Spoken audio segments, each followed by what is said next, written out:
Live at 5 from the RT News Centre, a suspected Islamic State commander admits under interrogation that he was receiving funding via the US for a terrorist cell in Pakistan. French police question an 8-year-old who said he supports extremists, sparking fears that the country's fight against terrorism is being taken too far. And Greece gets a telling off from Brussels for trying to split the European position after Athens refuses to back the EU's joint statement on Ukraine.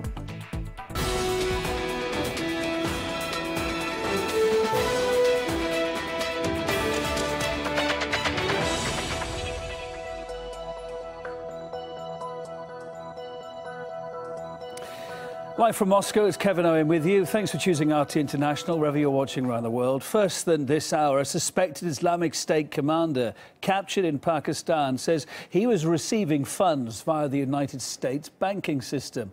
Well, that sparked fears that the extremists are more sophisticated than first thought when it comes to moving money around. Ghani Chichikan reports. The Pakistani police arrested an ISIS commander, Yusuf al-Salafi, and sources told Pakistan's Express Tribune that the commander confessed to receiving funds routed through the United States to recruit young people to fight in Syria. Al-Salafi reportedly said he received around $600 for every recruit he sent to Syria, and that he was working with the support of an imam. The paper quotes one source saying, "The U.S. has been condemning the Islamic State activities, but unfortunately has not been able to stop the funding of these organizations, which is being routed through the U.S." This report raises so many questions. First of all, is al-Salafi telling the truth? If he is, does this make U.S. banks complicit in funding terrorists? And another one, were U.S. authorities aware of this? It's no secret that just a little over a year ago, fighting ISIS was not a priority for the U.S. Washington was focused on trying to remove Bashar Assad from power. We now hear that President Obama will ask Congress for $5.3 billion to equip and train Iraqi soldiers and quote-unquote moderate Syrian rebels to fight the Islamic State militants. Over the past few years, Washington has been much criticized for not having a good idea about who exactly is doing the fighting on the side of the opposition in Syria. And many are now concerned that some part of this new package of funding and weapons could end up in the hands of ISIS.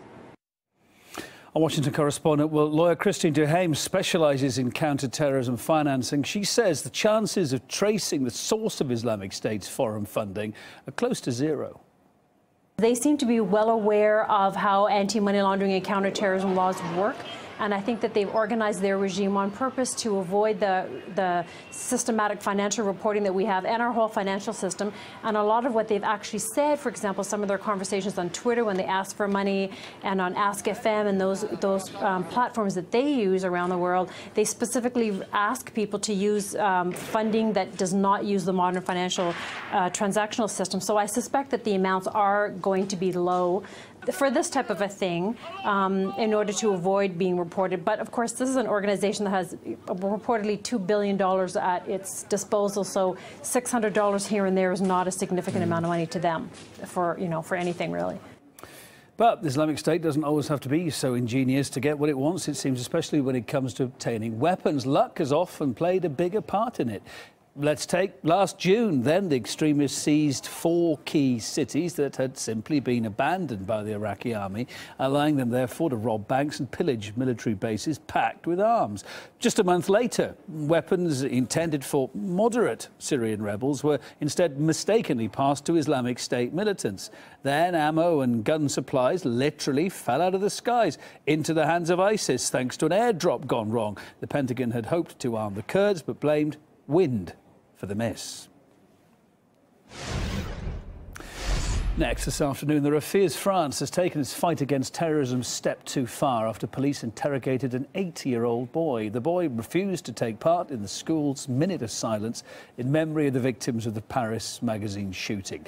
He also reportedly said he was with the terrorists, but according to the family's lawyer, when asked by police what the word terrorism meant, the child didn't know. French anti-Islamophobia activists have condemned the incident, then saying it's part of the collective hysteria that's engulfed the country since those terror attacks earlier this month. The French government's launched a massive campaign too to prevent future attacks and tackle the spread of Islamic extremism. Here's a clip indeed of the kind of thing being put online.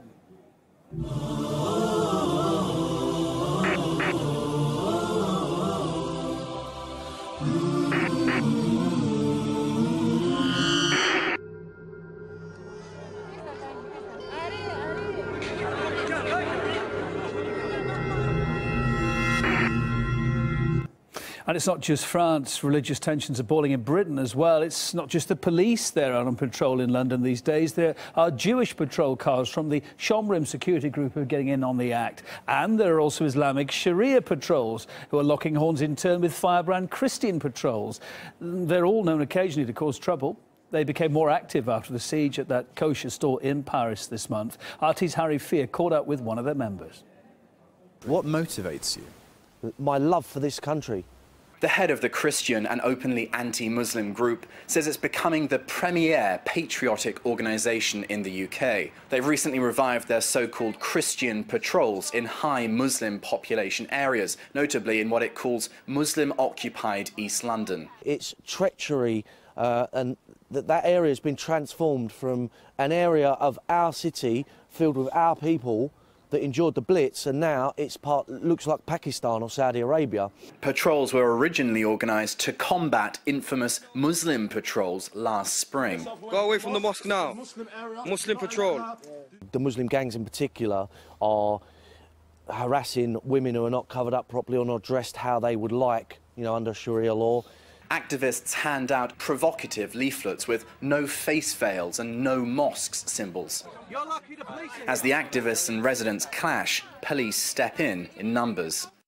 Anti-racism campaigners accuse the organisation of using the Paris attacks to revive what they say is its dying activist base and dwindling funding. The group recently launched a mobile app which received critical anti-racist reviews. But its full-time salaried staff say Britain First's going from strength to strength. I've never seen it stronger in terms of members, in terms of supporters, in terms of activist levels. The organisation's faced controversy with one prominent former member describing it as guilty of inciting hatred and flaring community tensions. It's when we go there, we have Muslims screaming at us, this is our area, it's a Muslim area, go away, you're not welcome. We're here to tell them that it's not your area, it's still our area, you're our guests.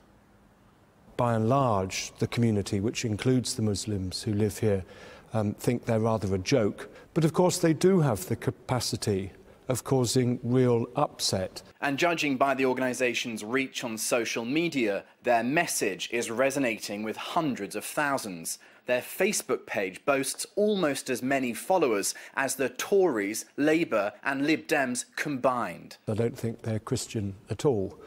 They are troublemakers. They're coming here from outside. Outrage with Britain First's so-called Christian patrols, major Christian denominations have penned a letter rejecting the group's presence in the community. And on those Muslim patrols plaguing that area, well, that very small group were active for only one weekend at the beginning of 2013, and because of prompt action by the police and community groups, including local mosques, were quickly arrested and have been sent to prison. But the group continues to grow, with new brigades being established in the north of England, Wales, Northern Ireland, no doubt increasing community tensions in more areas of the UK. Reporting for RT, I'm Harry Fear. Greece has been warned by the EU not to diverge from the bloc's official